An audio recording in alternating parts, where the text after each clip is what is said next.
My Mill from hell is doing everything in her power to separate me and my husband. Sorry, this is going to be a long one. And I apologize in advance for any spelling mistakes. English isn't my first language.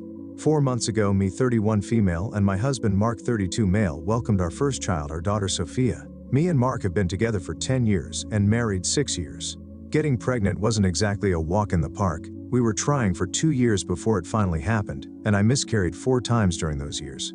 My parents unalived when I was 15, and I lived with my grandparents until I was 18 and started at college. My Mill has been like a mother to me and had been an amazing support ever since me and Mark got together. She made dinners and called daily to check up on me after the miscarriages. When Sophia was born, the first thing Mill did when she came to visit was to check up on how I was doing after the birth before focusing on Sophia. I remember thinking I had the best Mill anyone could ask for. She was the first person we told about our pregnancy at week 18, and she was over the moon about becoming a grandma. The first 4 weeks after we got home from the hospital, she moved in with us to help out with Sophia. She was so helpful and always made sure she didn't overstep in any way. My Mill always talked about how Sophia was a mini version of me and told everyone about how my daughter was a true copy of me. Mark was in love with our little girl and did everything he could to help out.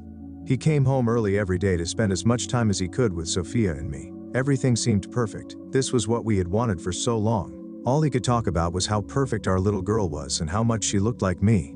He even found some old pictures of me and made a photo collage of me and her as babies to put on the wall. After my Mill moved home, I think I saw her a couple of times and would only speak to her if I called her. But to be honest, I didn't think much of it as I was busy with being a mother. After the first 2 months, Mark started getting more distant and coming home late. He started to spend a lot of time at his mother's house as he said she needed help with some renovations in her house. I appreciated all the help Mill had given us, so I decided to not complain about it, even though I was exhausted from never getting an hour to myself anymore. Right after Sophia turned 3 months, Mark came home and said we needed to talk. He sat me down and told me he wanted a paternity test because his mother thinks our child looked too much like me and nothing like him. My jaw was on the floor and I felt something inside me break. He doubled down with saying he agreed with Sophia looking like me and nothing like him, and that Mill had told him I probably cheated with someone who has some of the same features as me. Mill claims that their family genes are super strong and Sophia should have some of Mark's features if she was his. After he was done talking, I couldn't get a word out, I just started crying. It feels like the biggest betrayal that they both accuse me of cheating, and the reason being my daughter looks too much like me? He told me he was sorry, but his mother got into his head and he couldn't let it go, and it was constantly on his mind. I just felt defeated by the whole situation and agreed to the paternity test. Although I told him that when the test came back telling Sophia is his daughter, I wanted nothing to do with Mill, and we would have to start couple counseling if there was any hope at all for this relationship to be saved. Fast forward to now, the test came back a week ago, and surprise, surprise, she is his daughter. He had this look of relief before the guilt and panic hit him, and he started to apologize to me over and over again. I told him he needed to tell his mother, and then tell her we needed a break from her. Surprisingly, he was all for it, and I could hear him yelling at her for making him doubt me, and telling her we didn't want any contact for a while. Mark blocked her number after hanging up, so she started to call and text me. It switched from that she was sorry, and I was a horrible for not seeing it from her point of view and taking away her family. I blocked her too, but some of his extended family has messaged both Mark and me calling us cold-hearted a hole for cutting Mill out the way we have. I have started to doubt my decision, thinking I was too harsh after being hurt. Maybe I made a mistake by distancing ourselves from Mill. After all, she was just looking out for her only son. Edit. I'm so overwhelmed by all the support. Thank you to everyone who took the time to answer. I see a lot of you guys are coming for my husband, and trust me, I get it. I failed to mention that his last long-term relationship ended because his ex cheated at him. His mother also divorced his father due to infidelity. That doesn't make it okay, but that's the reason I didn't hand him divorce papers the second he asked for a paternity test.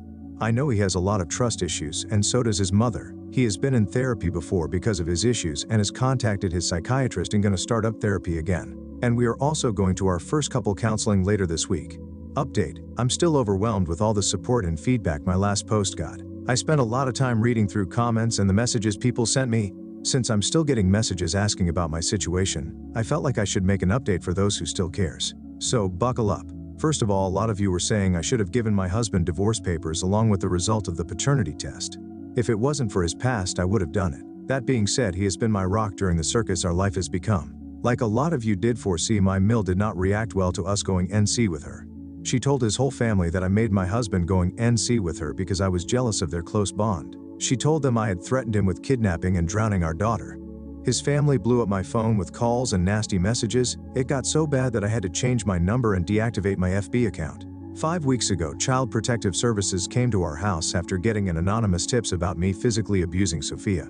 We got cleared quick, but I was so overwhelmed and drained after all of this. Me and my husband agreed that I would take Sophia with me and visit my friend for a week. He stayed at home and did everything in his power trying to inform his relatives of the real story. Several of his family members were mortified and flabbergasted about the whole situation. Most of them did try to apologize. I wish I could say that that was the end of it, but this was only the start. The day after I left to visit my friend, my Mill came to our house. She was banging at the door screaming for us to let her in, and that I couldn't keep her grandchild and her son away from her. My husband was at work, so we both saw the whole thing through our security camera. She stayed outside our house for about an hour and only left because our neighbor threatened to call the cops. My husband called the cops later that day trying to report his mother, but was told she hadn't really done anything wrong, and since she wasn't posing a threat, they couldn't do anything. That was until 2 days later. My husband woke up to noises from Sophia's room, and then a scream and the sound of a door being slammed open. From what he told me, he jumped out of bed running to the bedroom door to lock it while he called the cops. Seconds after he locked the door, his mother started to pull the door, hitting and kicking it while screaming that we couldn't keep her away from her grandchild. She screamed that no matter what, she was going to get Sophia. The cops arrived while she was still kicking and screaming, and she was arrested for breaking in and threatening our family. She had used her spare key to lock herself in. My husband and the police thinks that she tried to kidnap Sophia. Saying I was scared out of my mind is an understatement. I had a full-blown panic attack when my husband called me about it. We hadn't told anyone where I was, so my husband asked me to stay put at my friend's house and not come home. He would try to figure out what to do. Later that week, we agreed that we should move, go NC with his family, and keep our address hidden. My husband talked with his boss and he explained the situation and was offered to move city and got a couple of weeks off so we could have some time to find somewhere to live and get everything in order.